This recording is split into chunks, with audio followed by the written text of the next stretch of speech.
Un numéro spécial d'Historia vient d'arriver dans les kiosques. Il est dédié à Rome et aux empereurs de la démesure. De quoi donner des idées à Franck Ferrand. Bonjour Franck. Des idées d'empire ou de démesure? Les deux, oui. Bien sûr. Bon, mais vous savez, par les temps qui courent, il faut faire attention à ce qu'on dit. Bonjour Anissa, bonjour à tous. Je sais que vous êtes nombreux à apprécier nos incursions régulières dans l'histoire antique, une période immense, fondamentale et dont le moins qu'on puisse dire est qu'elle n'est guère présente sur les ondes. Nous recevons aujourd'hui le professeur Boriot de l'université de Nantes pour évoquer quelques empereurs déréglés, à commencer par Caligula, dont je vais me faire un plaisir de vous brosser le portrait dans un instant.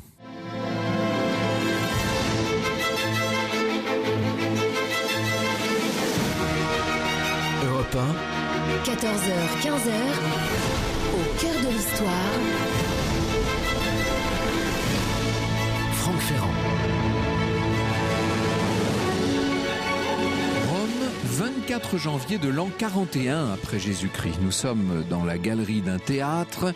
Il est 1h de l'après-midi. Un homme de belle taille, la mine sombre, est en train de s'avancer. Un homme, il s'agit en fait de l'empereur Caligula, qui doit assister à un spectacle donné par des enfants appartenant aux meilleures familles de Grèce et d'Ionie. 2 officiers de la garde prétorienne accompagnent l'empereur. Il s'agit de le protéger, théoriquement. L'un des deux, Cassius Chaerea, demande à Caligula le mot d'ordre du jour. L'empereur répond Jupiter. Eh bien, Cassius hurle, reçoit donc une preuve de sa colère. Il sort un glaive, il frappe l'empereur au cou en criant « Imitez-moi » et à ce moment-là, d'autres soldats se ruent sur Caligula. Un des hommes transperce la poitrine de l'empereur avec sa longue épée. La victime s'écroule dans son sang. Les assassins vont par la suite s'acharner sur ce corps, le percer d'une trentaine de coups de poignard, d'épée, de lance. Preuve de la haine et du mépris qui les anime. L'un d'eux va même tirer la toge impériale et sectionner le sexe du mort. D'autres soldats de la garde sont accourus.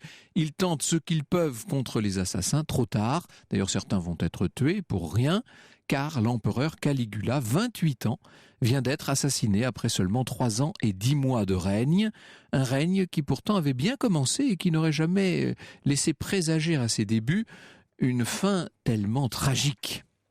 Celui qui en vérité s'appelait Caius Augustus Germanicus est né en l'an 12. Il est le fils de Germanicus, un prestigieux général qui descendait de Jules César par les femmes. Germanicus, véritable idole des Romains en son temps. Sa mère, c'est Agrippine l'Ancienne, la petite fille de l'empereur Auguste. L'archétype en quelque sorte de la matrone romaine. Elle a mis au monde 9 enfants, dont 6 ont survécu. C'est une femme solide, donc énergique, et elle accompagne son époux à l'époque sur les terrains d'opération. Donc elle l'accompagne dans les camps militaires, et à 2 ans, Caius suit déjà ses parents dans différents campements des légions de Germanie. Ce qui fait de lui, évidemment, vous imaginez, ce petit bonhomme, pour les soldats, c'est une mascotte idéale. On va lui confectionner pour rire tout un petit uniforme de légionnaire avec des sandales militaires, des caligae, qui sont adaptés à ses petits pieds, et c'est tellement charmant que les hommes de troupe, affectueusement, vont surnommer l'enfant Caligula, ce qui veut dire la mini Caliga, la petite sandale, si vous voulez. Tout ça est bien joli, seulement l'enfance de Caius va assez vite s'assombrir. À 7 ans, il perd son père. Germanicus meurt à Antioche. Est-ce qu'il a été empoisonné, Germanicus, et qui plus est sur ordre de l'empereur Tibère, qui vient de succéder au légendaire, au fondateur Auguste? C'est une possibilité. Tibère s'est toujours méfié de son successeur désigné. De là à faire empoisonner Germanicus, après tout. En tout cas, l'enfant est confié à sa mère, puis à son arrière-grand-mère Livie, la célèbre ex-impératrice, et c'est dans le cadre fastueux des villas de Livie que va être élevé Caligula avec ses 3 petites sœurs, Agrippine la jeune, Drusilla et Julia Livia. À la mort de la vieille dame, les 4 enfants passent chez leur grand-mère Antonia. Certains chroniqueurs nous disent que Caligula est un enfant pour le moins précoce, assez peu gêné par les inhibitions ordinaires, puisqu'il aurait commencé à coucher avec une de ses petites sœurs, Drusilla. C'est la grand-mère qui les aurait surpris en posture délicate. Vous imaginez un peu le scandale domestique, étouffé bien entendu. Caius est un adolescent difficile, volontiers pervers. Il est bientôt envoyé sur l'île de Capri. Vous allez me dire pourquoi Capri? Mais parce que c'est le lieu paradisiaque où s'est retiré, depuis plusieurs années maintenant, le vieil empereur Tibère, qui n'aime pas Rome et qui s'en tient le plus possible éloigné. Le fils unique de Tibère étant mort, c'est Caius à qui doit revenir le trône impérial. Le jeune homme se montre extrêmement aimable avec son protecteur, avec celui qui devrait devenir son devancier, mielleux même et servile à l'égard du vieil empereur et de ses courtisans. Sa complaisance pour Tibère, écrit Suétone, et pour ceux qui l'entouraient, était telle que l'on a dit de lui avec raison qu'il n'y avait point eu de meilleur valet ni de plus méchant maître. Et voici donc qu'en mars 37, Tibère vient à mourir, Caligula donc lui succède et il devient à 24 ans le 3e empereur romain, un bien bel empereur, disons-le tout de suite, puisque Caligula est devenu beau garçon, il mêle un fond de virilité à beaucoup de raffinement, tout en se passionnant pour les combats de gladiateurs. On le voit aussi participer à des concours de danse, de chant, un pur produit de cette culture romaine que nous appelons nous décadente. Or, Caius est aussi, je devrais dire et d'abord, un excellent orateur. Et ce n'est pas étonnant qu'il ait été accueilli chaleureusement par les Romains, qu'ils l'acclament littéralement lorsqu'il arrive à Rome pour son entrée triomphale. On acclame ce jeune maître, on le surnomme affectueusement, il sera leur astre, leur petit poulet, leur poupon, leur nourrisson à tous ces Romains. C'est l'état de grâce, que voulez-vous. Caligula comble de largesse le peuple et l'armée, il organise des fêtes somptueuses, il supprime un certain nombre d'impôts, gracie des condamnés du règne de Tibère par centaines. Bref, sa popularité est très grande, elle atteint des sommets. Vous savez ce qu'il en est des états de grâce, ils sont rarement faits pour durer, et au bout de quelques mois, le jeune empereur va tomber gravement malade. Il va lui falloir 1 mois entier pour s'en remettre. Alors on ne sait pas exactement de quoi il est tombé malade, on ne sait pas la nature de cette maladie. Est-ce qu'il s'agit d'un empoisonnement de plus, dans un environnement qui, vous l'aurez compris, était coutumier du fait, ou est-ce qu'il s'agit d'une affection naturelle? En tout cas, une fois rétabli, Caligula va frapper tous ceux qui le voient par un stupéfiant changement physique. Le petit empereur adorable est devenu un homme sombre, assez laid, prématurément vieilli. Dans La mort des Césars, Joël Schmitt écrit « Il a de longues jambes maigres et sans muscles, le cou long et marqué de fanons et de rides, le teint d'une pâleur morbide. Ses yeux sont comme enfoncés dans leurs orbites, son front est large, mais ses tempes creuses, ce qui lui donne un air inquiétant, et son crâne, maintenant chauve, contraste avec un corps tout velu. » Ah ben dites-moi, quel portrait. Changement total de personnalité. Alors ça, c'est le physique qui a changé, mais ce qu'il faut vous dire, hélas, c'est qu'au moral, les conséquences de la mystérieuse maladie du jeune empereur vont se révéler calamiteuses. Finale du film Gladiator, le film de Ridley Scott avec, entre autres, Russell Crowe. Dans un instant, Franck Ferrand continue de vous parler du parcours de Caligula et de cette personnalité plutôt forte. La suite, c'est dans un instant sur Europe 1. Et cet après-midi, Franck, vous nous racontez le règne et l'assassinat de l'empereur romain Caligula. Nous sommes donc au 1er siècle après Jésus-Christ, plus précisément donc en 37. Alors vous le savez, je suis très cartésienne et j'aimerais quand même savoir sur quelle source s'appuie-t-on pour évoquer le règne de Caligula? Eh bien, là, vous mettez exactement le doigt sur les limites de l'histoire ancienne, chère Anissa. Je poserai la question à Jean-Yves Boriot tout à l'heure. Ai-je besoin de vous dire que les archives, pour des temps aussi reculés, font cruellement défaut? Certes, il y a toutes les inscriptions officielles, c'est maigre. La vérité, c'est que pour vous raconter ce que je suis en train de dire, je suis obligé de m'en remettre à l'historien Suétone et à son très célèbre ouvrage « La vie des 12 Césars ». Seulement, il faut être honnête. D'abord, cet ouvrage a été rédigé entre 119 et 122, c'est-à-dire 80 ans après la mort de Caligula. Et autre problème, Suétone s'intéresse principalement aux vices, aux travers, aux turpitudes des premiers Césars. On est en droit de penser qu'à propos de Caligula, il a sans doute pas mal forcé le trait. Vous allez voir ce que ça donne dans un instant. Alors, sur ce règne, nous disposons tout de même d'autres sources, notamment des annales de Tacite, de l'histoire romaine de Dion Cassius. Seulement là, nous sommes carrément en présence de récits encore plus tardifs que celui de Suétone. Donc, méfiance. Vous êtes bien consciente qu'il y avait un très grand nombre de documents d'histoire qui ont disparu, tout simplement. Sûr. On ne possède, nous avions fait une émission là-dessus il y a quelque temps, on ne possède qu'entre 4 et 5% de la littérature antique. Donc vous imaginez, c'est un tout petit morceau, c'est un fragment de ce qui existait que nous avons réussi à retrouver. Ce qui paraît tout de même certain, c'est qu'après sa maladie, Caligula ait commencé à manifester des signes inquiétants, de déséquilibre. D'abord, il est totalement insomniaque. On ne le voit jamais dormir plus de 3 heures d'affilée. Alors, pourquoi pas, mais ça rend les choses un peu inquiétantes, ça. Qu'est-ce que vous voulez? On le voit errer de longues heures pendant des nuits entières, invoquant la venue du jour.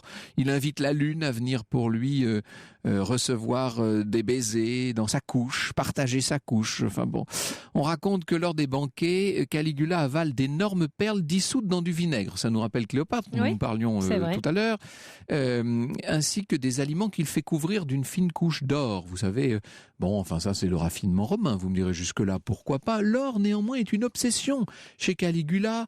Il fait remplir, dit-on, des pièces entières, une salle du palais qu'il fait remplir de pièces d'or, et il arpente pieds nus la pièce pendant des heures. Durant 3 jours, il jette des poignées de pièces d'or à la foule depuis le sommet d'une basilique. L'empereur porte également des robes de soie quasiment transparentes, donc vous imaginez un peu le tableau, qui sont brodées d'or et de perles. Le moins qu'on puisse dire, c'est qu'il ne manque pas d'idées farfelues. Il projette par exemple d'aller construire au sommet des Alpes une ville entière, de percer aussi un canal dans l'isthme de Corinthe. Et pourquoi pas, n'est-ce pas? On a vu ce que ça pouvait donner après tout. Il est assez visionnaire d'une certaine manière, ce Caligula. Il a l'intention aussi de faire surélever un certain nombre de plaines pour faciliter l'accès à certains cols. Bref, on le voit par exemple, il veut traverser la baie de Naples à cheval. Alors on lui explique que ça va être extrêmement difficile, mais qu'importe. On réquisitionne tous les bateaux de commerce disponibles, des centaines de bateaux que l'on fait installer côte à côte, vous savez, arrimés les uns aux autres. Ça fait une sorte de pont flottant qu'on couvre de terre pour permettre à l'empereur d'arpenter la baie de Naples pendant 2 jours. Il va et vient à cheval sur sa route improvisée, il est très content. Et au moment de la conquête de la Bretagne, l'actuelle Grande-Bretagne, Caligula va faire sonner le rassemblement un matin, comme s'il allait donner l'assaut, vous savez. Alors vous imaginez les légionnaires qui se préparent, etc. Et là, on leur donne l'ordre suivant: ramassez des coquillages et remplissez-en vos casques. Nous devons rapporter au Capitole et au Palatin ces dépouilles de l'océan. Je n'ose même pas imaginer la tête des légionnaires. Bref, peu à peu, Caligula perd toute crédibilité. Il devient la risée de ses armées, ce qui est toujours très grave, mais du peuple aussi.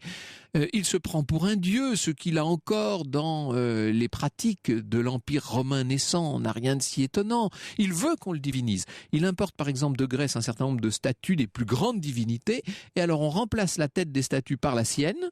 Il veut être une sorte de dieu vivant, et d'ailleurs en public, il adopte les attributs propres à chaque dieu.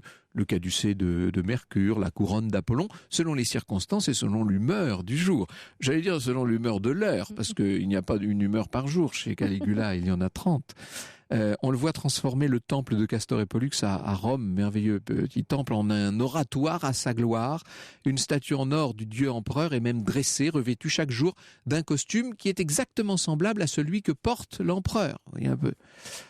Sa passion pour l'Orient, en général, et tout particulièrement pour la civilisation égyptienne, va prendre des proportions extravagantes. Alors, si vous avez entendu l'autre jour l'émission que nous avons consacrée à Octavie, et d'une manière générale à la grande réforme du règne d'Auguste, vous voyez à quel point c'est un virage complet. C'est-à-dire qu'après l'espèce de pureté romaine du règne d'Auguste, on en revient à ce qui était en quelque sorte l'idéal d'Antoine, c'est-à-dire à ce monde égyptien.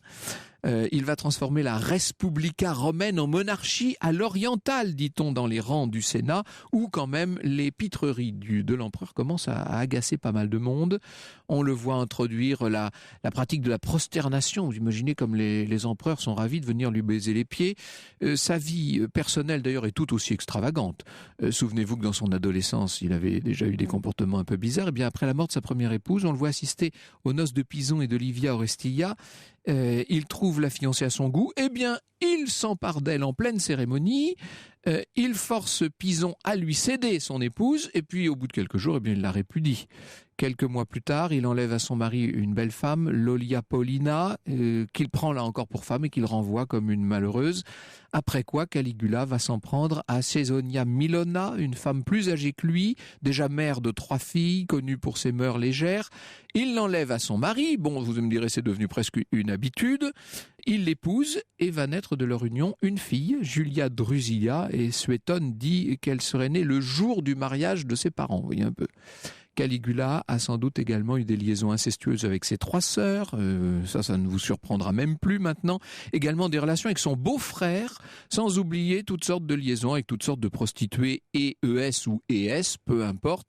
Il se rend parfois dans des maisons closes, déguisé en femme, il met une perruque, porte des vêtements très amples, très transparents, je vous l'ai dit. Bref, il faut admettre qu'il y a maintenant à la tête de l'Empire romain un véritable dingue. Et pour cette émission consacrée aux empereurs fou, vous avez décidé, Franck Ferrand, de nous parler de Caligula, ce mégalomane égocentrique, cet homme fou, on peut résumer ça comme ça. Oui, enfin, fou, je ne sais pas, mais très particulier, c'est le moins qu'on puisse dire, très sadique. Il n'aime rien tant qu'humilier son entourage et ses cibles favorites sont les puissants, les aristocrates, les chevaliers, les sénateurs, tous les patriciens, si vous voulez, les membres de l'ordre équestre.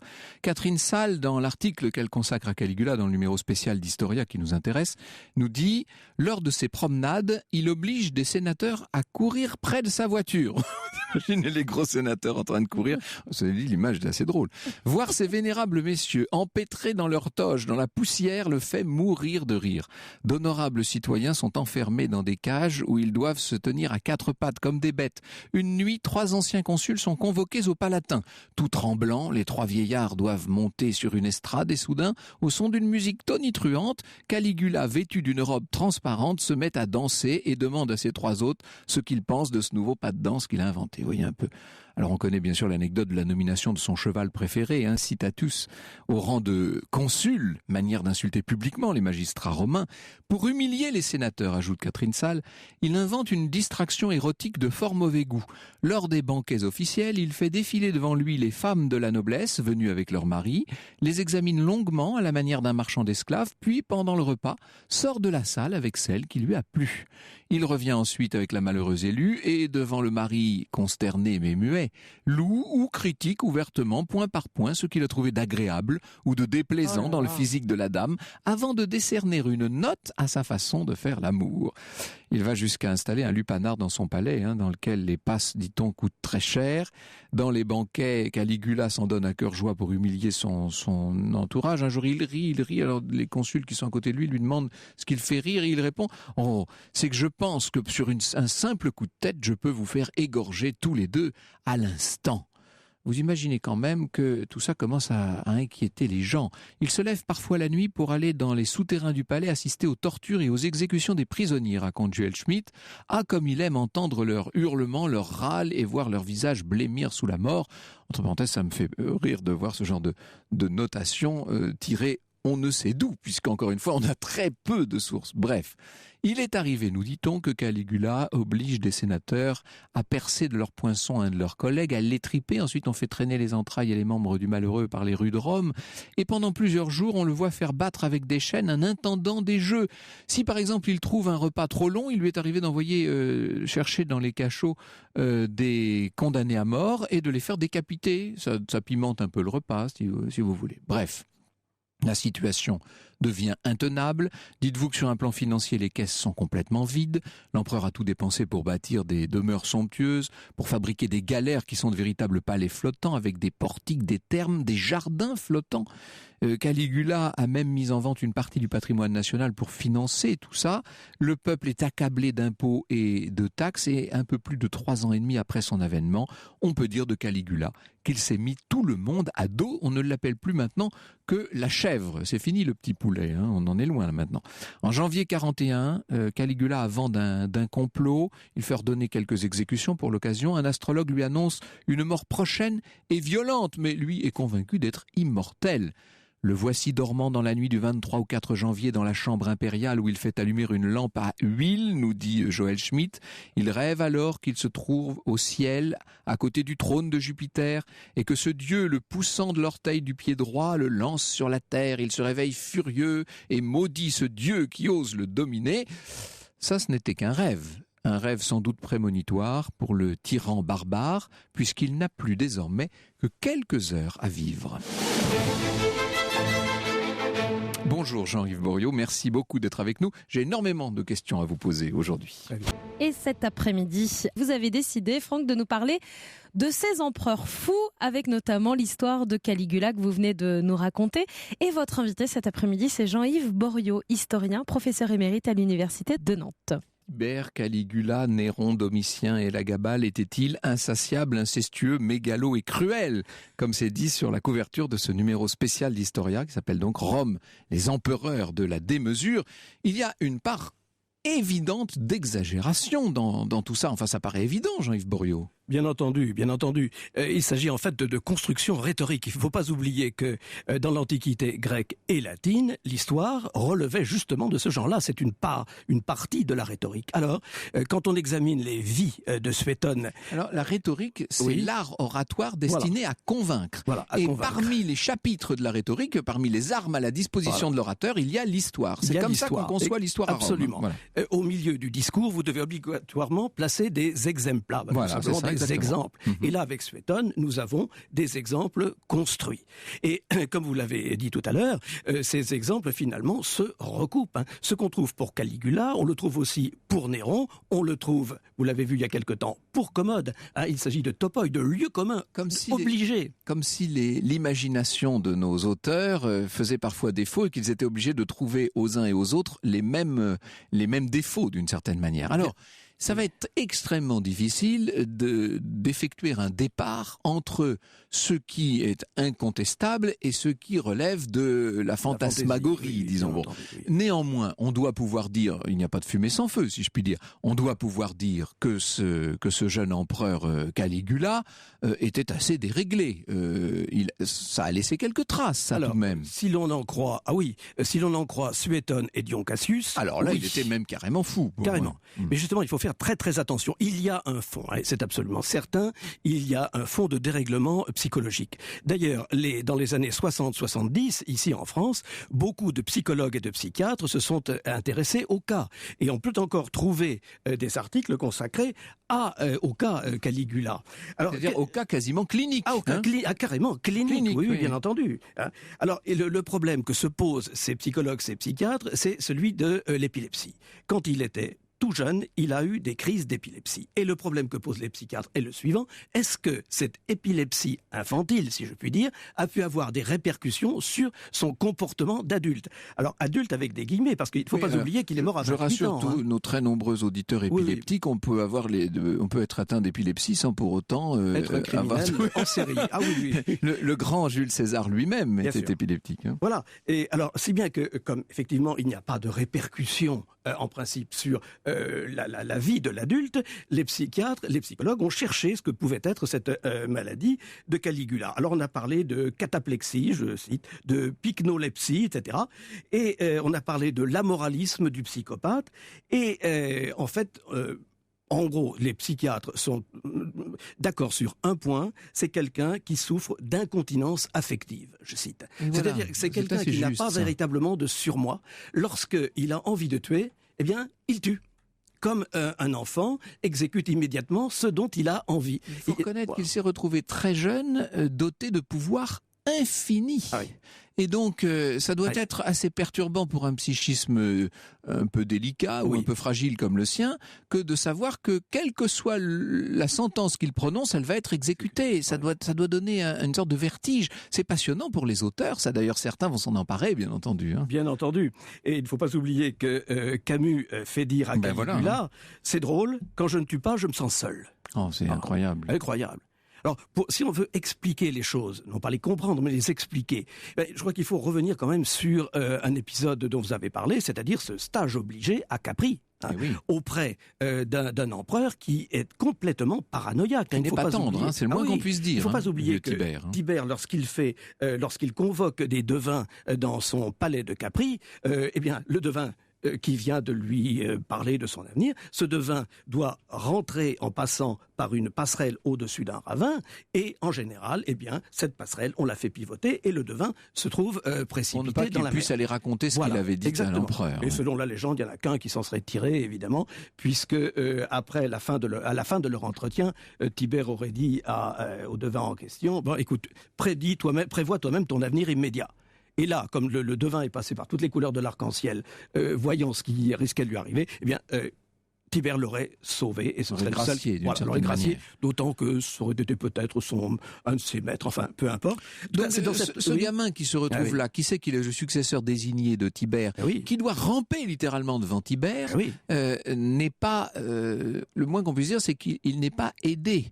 On ne va pas le préparer à régner. Voilà, c'est ça le point important. Ces gens qui arrivent très jeunes au pouvoir, Commode à 19 ans, Néron à 17 ans, ne parlons pas d'Élagabal à 15 ans, ce sont des gens qui arrivent au pouvoir. C'est des ados qui arrivent au pouvoir. Voilà, ados. Et on leur donne un pouvoir immense, absolument. En fait. C'est ça qui est incroyable. Et il n'y a pas de contre-pouvoir, parce que le Sénat, depuis longtemps, est muselé. Et vous avez parlé de la haine et du mépris de Caligula à l'égard du Sénat, mais c'est tout à fait fondé, effectivement.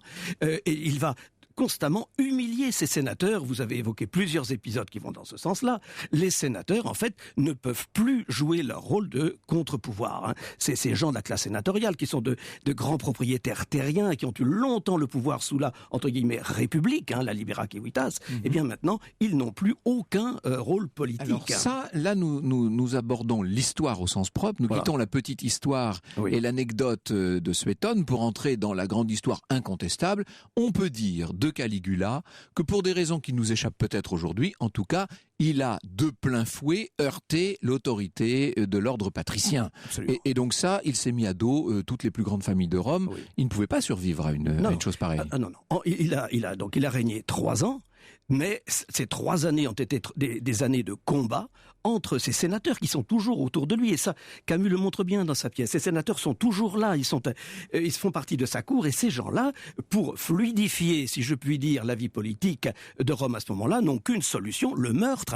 Il ne peut pas y avoir de démission d'un empereur. Non, il n'y a que cela. Alors, évidemment, on en arrive comme ça à on voit toute la haine de Caligula à l'égard des sénateurs, mais elle est parfaitement partagée. On a fait une étude très intéressante il y a quelques années, démontrant que, en tout cas dans les meurtres imputés à Caligula, ne figurent que de hautes personnalités. Voilà. C'est-à-dire qu'il ne tue jamais de gens du peuple quand même. C'est ça qui est très intéressant. Il ne tue que des sénateurs ou de grands des consuls, des gens importants. Donc en quelque sorte, il a déclaré la guerre aux élites, si je puis dire. C'est tout à fait de saison, ça, ce qu'on est en train de raconter. Absolument. Et il faut bien voir que tout cela se passe sur un espace extrêmement restreint. Le Palatin, c'est petit. Et là, il faut imaginer tous ces gens, toutes ces factions qui se heurtent. Il y a la faction impériale, il y a la faction d'une ancienne épouse, il y a les sénateurs qui sont là constamment, et tout ça en lieu clos. C'est un huis clos permanent, et les meurtriers côtoient tous les jours leurs futures victimes. C'est absolument terrible. C'est-à-dire que l'or, la soie, le marbre sont omniprésents, mais le sang l'est aussi. Le sang, effectivement. Et l'or dont vous avez parlé tout à l'heure, cet or est omniprésent. La auris crafames, la fin sacrée de l'or. Oui. Et d'autant que vous avez évoqué ce goût de Caligula pour l'Égypte. Vous avez évoqué cette égyptomanie qui est en vogue donc à Rome. Ça va très loin parce que pour les Égyptiens, l'or, c'est la chair des dieux. Alors quand Caligula va piétiner ainsi l'or, il s'imprègne, en quelque sorte, il a le sentiment de s'imprégner de cette chair divine. Alors vous voyez que ça aussi, c'est encore quelque chose qui relève d'un dérèglement. Cette dimension religieuse est capitale. Elle explique peut-être le personnage mieux que toutes les autres. Nous allons y venir dans un instant. Une émission passionnante cet après-midi consacrée à Caligula et les empereurs fous. C'est pas moi qui le dis, c'est sur Twitter. Vous êtes nombreux à trouver cette émission passionnante, comme Philippe qui vient d'écrire passionnant ce hashtag ACDH aujourd'hui. Continuez à nous parler, à poser vos questions sur Twitter et sur la page Facebook Au cœur de l'histoire. Et ces empereurs fous, on les découvre mieux avec votre invité Jean-Yves Boriot, qui est historien et professeur émérite à l'Université de Nantes. On va parler de la dimension religieuse, militaire aussi. C'est là qu'il faut revenir à ce qu'on appelle l'historiographie, c'est-à-dire la manière d'écrire l'histoire, et revenir donc à Suétone. Quel intérêt Suétone pouvait-il avoir à noircir ainsi la figure des 12 premiers Césars ? Eh bien, ça fait partie de la damnatio memoriae, qui est infligée par les les historiens qui ont... La damnation de mémoire, si on peut dire. Condamnation de mémoire. Condamnation à l'oubli, de ces Julio-Claudiens qui sont honnis par Tacite, par les grands historiens du parti sénatorial ou du parti équestre, qui se vengent a posteriori. Il ne faut pas oublier la phrase de Chateaubriand, c'est en vain que Néron prospère, Tacite est déjà né dans l'Empire. Autrement dit, la vengeance s'organise effectivement a posteriori contre ces empereurs julio-claudiens, et avec un point très important, on néglige totalement, comme vous l'avez dit, la dimension militaire de leur règne. Et là, il y a cette caricature qui nous est imposée par Suétone à propos de l'expédition avorté-dit-il. En Bretagne. Voilà, c'est ça. Parce qu'il nous décrit... Donc en Angleterre. En Angleterre, voilà. Il nous décrit les armées de Caligula en formation sur la côte, les balistes, les catapultes, tout ça s'est installé et tout. Bon. Et puis tout d'un coup, on décide que ça y est, c'est fini, et tout le monde s'en va. Mais dans toutes les armées du monde, ça porte un nom, ça s'appelle des manœuvres, ça, bien entendu. Alors, oui, donc tout est ainsi. C'est-à-dire qu'on tourne à la dérision des choses qui par ailleurs peuvent être parfaitement normales, en fait. Oui. Et de quelques anecdotes qui ont dû être glanées ici et là, parce qu'il est évident que Suétone travaille à partir d'un matériau et d'archives. Les archives étaient très importantes. On va essayer de tourner les choses pour les porter en quelque sorte pour assombrir l'image de l'empereur et d'une façon plus générale de tous ces Césars, de tous ces Julio-Claudiens en fait, tous ces premiers là. En fait. Ça, il y a eu effectivement, il y a eu après la fin donc des Julio-Claudiens toute une entreprise de dénigrement, et cette entreprise de dénigrement s'accompagne évidemment de facto d'une entreprise de promotion des empereurs suivants. Quand on dit du mal de Caligula, on dit du bien de facto d'Adrien. Bien sûr. Donc tout cela. Donc des Antonins. Il y a quand même un Antonin Commode, si je ne m'abuse, auquel vous avez d'ailleurs consacré un article dans ce numéro spécial d'Historia, qui n'est pas très présentable. On va y venir, si vous voulez, tout à l'heure. Un mot sur l'organisation générale de l'Empire qui, et c'est tout le paradoxe de cette période, on a l'impression que Rome continue d'aller très bien. C'est-à-dire que c'est complètement déréglé au sommet dans les allées des palais impériaux, mais l'Empire lui-même est à son apogée à ce moment-là. Comment expliquer cette dichotomie, ce paradoxe? Alors là, effectivement, l'administration de l'Empire, elle est au plus haut sommet, organisée et réalisée par des fonctionnaires, de très hauts fonctionnaires. Qui ont tout à fait la tête sur les épaules. Qui sont en général des affranchis, donc qui dépendent directement... Des esclaves affranchis. Des esclaves affranchis, qui ont suivi, eux, des cours dans une école qui se trouve d'ailleurs sur le Bas-Latin, qui forment les libelli, etc., les hauts secrétaires qui rédigent toute la correspondance de l'empereur, qui s'occupe des affaires économiques. Il y a également sur place un personnel administratif de qualité dans les provinces. Et tout ça, ma foi, fonctionne comme cela peut. Alors, le point quand même important, c'est vous en avez parlé tout à l'heure, c'est l'argent, c'est la monnaie qu'il faut de temps en temps dévaluer, parce que tout ça coûte très cher. Et on va arriver, vous parliez de Commode tout à l'heure, on va arriver à un moment de l'Empire où 90% du budget impérial est consacré à l'armée. Alors, évidemment, là, les choses se passeront moins bien. Tout le système ne tient plus que dans une sorte de course à l'armement et à la tenue armée d'un certain nombre de provinces. Alors, nous avons parlé l'autre jour avec Daniel Porte à propos de la figure idéale, en quelque sorte, d'Octavie. Et nous parlions aussi, bien sûr, de l'empereur Auguste, de son frère. Nous avons parlé de ce retour à la pureté romaine, d'une certaine manière, face à un Antoine qui, lui, s'était laissé séduire par les sirènes égyptiennes et orientales. On a un peu l'impression que toute une série d'empereurs, à commencer par Caligula, ont de nouveau cédé à ces sirènes. En fait, effectivement, vous avez tout à fait raison. C'est-à-dire que le courant d'égyptomanie, qui était déjà amorcé depuis un bon moment, eh bien, ma foi, il se déploie. Auguste, en fait, c'était une réaction. Il a essayé d'arrêter, en quelque sorte, le temps et de le relancer. Bien entendu, nous connaissons tous cette histoire. Le temps de Rome recommence avec moi, dit Auguste. Et puis, c'est l'âge d'or, mais non, mais ce goût pour les choses orientales, il était déjà là bien en place. Et là, maintenant, il n'y a plus de frein. Et la divinisation de la figure impériale appartient directement à cette tendance. Bien entendu. Ça, là, strictement, comment voulez-vous qu'un Romain accepte que son empereur qu'il a pu croiser dans les rues devienne tout d'un coup un dieu? C'est aberrant. Alors que en Orient, eh bien ma foi, ça fait partie des manières de penser. Alors on pense surtout à l'Égypte. Hein. Alors là, il faut faire très attention parce que est-ce que à Rome on y a cru vraiment? Est-ce que bon, il faut dire quand même que des religions comme celle d'Isis, celle de Mithra se développent très largement parce qu'elles offrent maintenant aux Romains autre chose comme espoir hein, que la religion civique traditionnelle voilà, qui franchement entre nous n'est pas très gaie, ne vous promet pas quand même un avenir qui chante après la mort, alors que il y a une espèce d'espoir de salut hein, avec Isis, Mithra et il y a sans doute une simplification de la croyance par rapport à l'infinie complexité de la belle mais complexe religion romaine. Bien sûr. Nous allons venir dans un instant à la fin de Caligula, et puis en profiter pour évoquer un certain nombre des autres empereurs déréglés de Rome. Il constitue le tissu littéralement de ce numéro spécial d'Historia, avec toutes les illustrations qu'on peut imaginer et que nous fournit notamment un 19e siècle que tout cela a beaucoup fait rêver. C'est un roman, vous voyez le lapsus, c'est un numéro qu'il est très agréable de feuilleter avec des illustrations étonnantes, avec aussi une espèce de fantasmagorie qui nous en dit presque autant sur notre époque et notre civilisation que sur Rome et sur les Romains. Et nous sommes au cœur de l'histoire des empereurs et des empereurs fous cet après-midi à l'occasion de la sortie d'un numéro spécial d'Historia qui est consacré à ces empereurs fous. Et on en parle avec votre invité, Franck Jean-Yves Boriot, qui est historien et professeur émérite à l'Université de Nantes. Alors justement, nous étions en train de parler de ça hors antenne.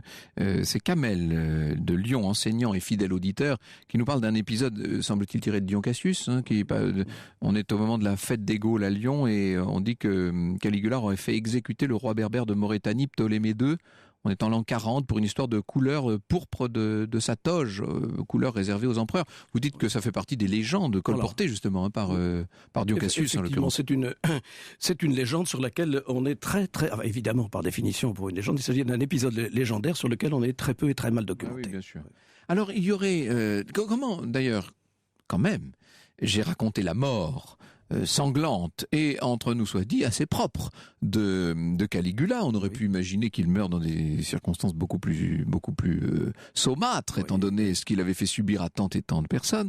Mais est-ce que l'on en sait davantage sur l'organisation de la conjuration? Qui l'a mené, qui l'a conduit à la mort au bout de 3 ans et 10 mois de règne seulement? Alors, il s'agit d'une conjuration qui, si j'ose dire, remonte loin. Hein. C'est-à-dire que le parti sénatorial et le parti équestre se sont ligués pour en arriver là. Hein. Il n'y avait plus d'autre solution que d'éliminer Caligula. Alors donc, on a confié à Chéréa, comme vous l'avez dit, le soin de tuer l'empereur.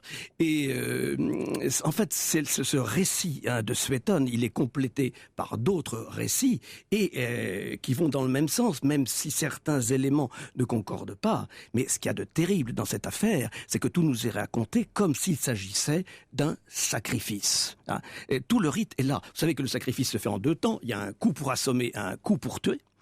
On a ça en 2 temps, chaque fois, avec des paroles rituelles. Et après, il y a un épisode que vous n'avez pas, par souci de décence, cité. C'est un épisode selon lequel il y aurait eu des rites d'homophagie. Hein, oui, c'est ça.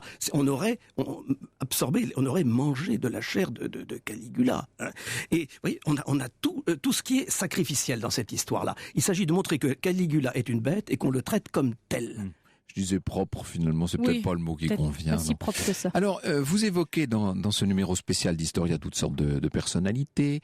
La sœur de Caligula, d'ailleurs, épouse de Claude, hein, Agrippine la jeune, à ne pas confondre avec l'autre, la matrone Agrippine, bien entendu, qui, elle, est une sorte de monstre d'ambition. Vous parlez de Néron, sur lequel nous ne reviendrons pas aujourd'hui, puisque on a eu l'occasion d'en parler déjà énormément. Évidemment, les Julio-Claudiens ne sont pas les seuls visés, puisque chez les Flaviens, il est question également de Domitien, dont la réputation est déplorable en Occident pour des raisons évidentes, puisqu'il est le grand persécuteur des chrétiens, ce Domitien, bien entendu. Personnage très intéressant, qui avait choisi un peu comme modèle une chevalerie de l'époque, si je puis dire, qui est la gladiature, un peu comme votre commode. Oui. Alors ça, c'est un point important, effectivement. La gladiature, il ne faut pas se la représenter comme une classe reluisante. Hein. Les gladiateurs sont parmi les gens les plus déclassés de toute la société romaine. Quand il n'y a plus rien au-dessous. Lorsque un de vos esclaves commet une faute grave, eh bien, vous pouvez le vendre comme gladiateur. En général, il ne fait pas une carrière très très très longue là-dedans, mais les gladiateurs sont des gens totalement méprisés et méprisables. Alors justement, quand on veut montrer que Domitien et Commode sont de mauvais empereurs, eh bien, on met en valeur les relations qu'ils entretiennent avec le monde de la gladiature. Et le plus terrible, c'est Commode. Commode était véritablement à l'aise, vous avez dû l'évoquer, que au milieu des gladiateurs. Les siens, on pourrait presque dire. C'était les siens, effectivement. Ça, ouais. Oui. Alors, on pourrait parler, enfin non, on ne pourra pas parce qu'on n'a pas le temps, de Caracalla, d'Élagabal ou Héliogabal, du fait de son culte, du culte qu'il rendait au soleil. J'aimerais que nous nous attardions sur un personnage totalement inattendu et qui clôt ce numéro spécial d'Historia. Je vous avoue que ça m'a au début un peu étonné. En fait, c'est très intéressant. L'article, c'est vous qui le signez, Jean-Yves Bourriaud. Le dernier empereur, et l'empereur en question, c'est Mussolini, nous dites-vous. Oui, effectivement. Disons que Mussolini a ressuscité l'idée d'empire et en même temps il l'a tué. En effet, l'une des ambitions de Mussolini, c'est de rendre au peuple italien, ma foi, son éclat d'autrefois. Alors, il va se situer lui-même dans la grande lignée des empereurs, et son empereur de référence, ça va être Auguste. C'est pour cela qu'il va célébrer l'anniversaire d'Auguste avec toute une série de cérémonies. On célèbre l'anniversaire d'Horace, l'anniversaire de Virgile. Il fait construire par un archéologue architecte Gismondi la fameuse maquette que l'on trouve dans le quartier de Léour et qui figure sur je ne sais combien de premières pages d'ouvrages de latin ou d'histoire. Et il va remodeler Rome pour essayer de mettre en valeur la Rome impériale. Et justement, il va dégager ce qu'il va appeler la Via dei Fori Imperiali, la rue des Forats impériaux, et la Via dei Triumphi pour permettre les grands triomphes de l'époque contemporaine qui vont prendre évidemment qui vont prendre la suite de ces grands triomphes supposés en Afrique. Merci beaucoup, Jean-Yves Bourriaud. Vous avez donc largement contribué, avec Catherine Salle, avec quelques autres, à ce numéro spécial d'Historia intitulé « Rome, les empereurs de la démesure ». Vous avez publié l'année dernière, il faudra qu'on en parle, un Machiavel chez Perrin et est en préparation. Il va sortir incessamment un ouvrage sur les Borgia, sous-titré « La pourpre et le sang ».